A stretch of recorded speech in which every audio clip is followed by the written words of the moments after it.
Good afternoon, everybody. I want to start by adding to the chorus of gratitude to say thank you to Tracy and Taylor and Stacy for your leadership and all the work that went into putting today together. Today feels good to be in this room, to be reunited with a lot of colleagues whose collective work adds to a rich and abundant Illinois. After listening throughout today, I find myself returning to a question that has been taking shape for me across all that we've heard about the gaps, models, policy, and investment. What kind of Illinois becomes possible when communities can see the truth of their lives, recognize one another across place and difference, and build collective power? What has stayed with me is the range of what this day has held. The realities facing local news, the policy landscape, the role of funders, the work on the front lines, and the consequences all of this has for us. At Grand Victoria Foundation, we are leaning into Black abundance because we understand it as an integral part to what a more abundant Illinois requires.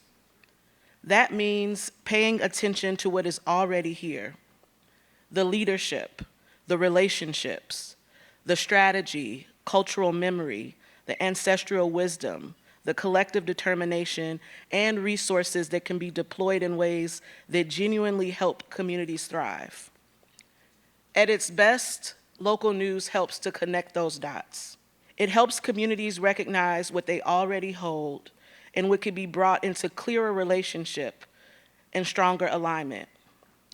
It widens where strength lives, where we recognize expertise, and where possibility already exists.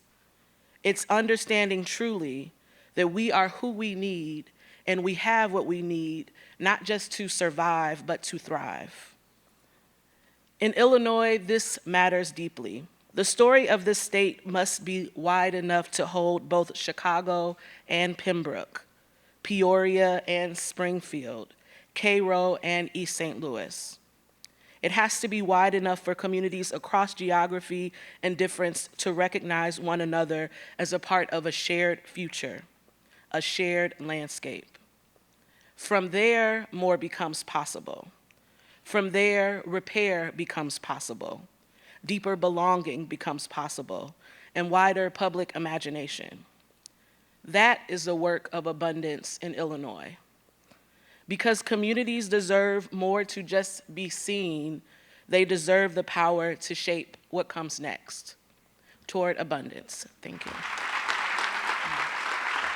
All right, everyone, we made it. So thank you so much for being here today. I'm Stacy Reed. I'm the program. Thank you. I'm the program officer at the Community Foundation for the Land of Lincoln, which administers the Press Forward Springfield chapter.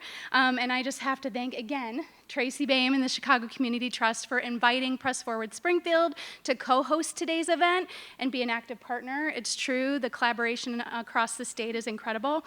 And I also saw Kristen Mack from MacArthur Foundation here earlier today, and I just wanted to give a special shout out to her. When we got engaged in this work about 3 years ago, she was our first phone call just to learn more about how to engage in a philanthropic way in this issue area. And she could not have been more generous with her time and her energy and her resources to lean in and help us make this happen. So thank you to the MacArthur Foundation. So as we come to a close, and I know everyone's eager to get their weekend started, I'll be brief. You've heard today about national momentum, policy, and major investments. But I want to bring us back to smaller and rural communities across Illinois, places where local news is thin or sometimes gone altogether. In those communities, local philanthropy is often limited, but the need is not. In fact, it's greater, because when local news disappears, so does visibility into the very issues that funders often care about: education, health, economic development, and civic life. So my message to the funders in this room is simple. You don't have to start big to start meaningfully. As you identify causes to support each year, make local news and information one of them, because it strengthens every other investment that you make. It connects communities that are spread apart. It weaves the fabric that holds all of this work together. You don't have to launch a Press Forward chapter, even though that network is incredible. Start small, start a conversation. Find one place in your local news ecosystem where you can make a difference, and stick with it. Because in downstate Illinois, it isn't just enough, it's essential. Thank you. First of all, I thought I'd be talking to the video cameras for the recording, so this is amazing that you guys all stayed on the lockdown. I am so grateful that Christy Heffner is here because I owe the biggest debt of confidence building thanks to Christy for believing in a dream that I had when I was at the Chicago Reader of a pooled fund for local journalism that then some other people just took to steroids and made it national. Christy's confidence in me and the ecosystem of journalism is just amazing. Her, Kristen Mack, Kathy Im, and other people don't get as much attention for the work they did in building this network, but I am ever grateful. Thank you to Stephen Holt and Stephen Holt, too, for doing that. Governor Pritzker, and all of the speakers and moderators. Thanks to Mark Hallett.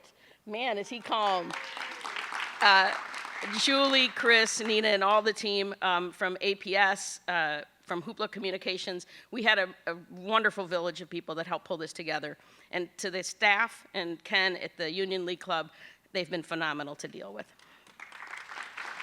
We will have a final report out of the summit, and we have been videotaping. We'll put it out in segments on the Chicago Community Trust YouTube channel for sharing, and tons of photos from Jamel and his crew as well.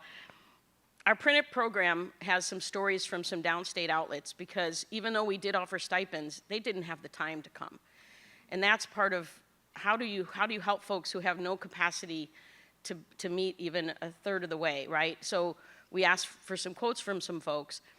We are a Chicago area funder, but we know that we are all in this together. And state policy is state policy. It affects Chicago and it affects the whole state. So please read those words in the program that Mark pulled together. And Mark also just has been phenomenal at all the stuff I needed to be a right-hand person. We are all part of this solution. I've been doing this work for 41 years, and I have the most optimism I've ever had. Because more people are willing to be at the table than ever had before. As Casey said, we had like 6 funders in Chicago that did journalism. We gather every other month now, and there's over 24 at the table, and there's many more than that. So whether you are a funder, an elected official, a business owner, a civic leader, a reader, or a listener, there is a role you can play. We're gonna send out a survey, and if there's a role you wanna play at any of those tables, we're gonna do some follow-ups in the coming months with all of these colleagues, these amazing colleagues, both nationally and locally. We welcome you on the journey because there's an on-ramp for all of you. And now, drinks and food downstairs.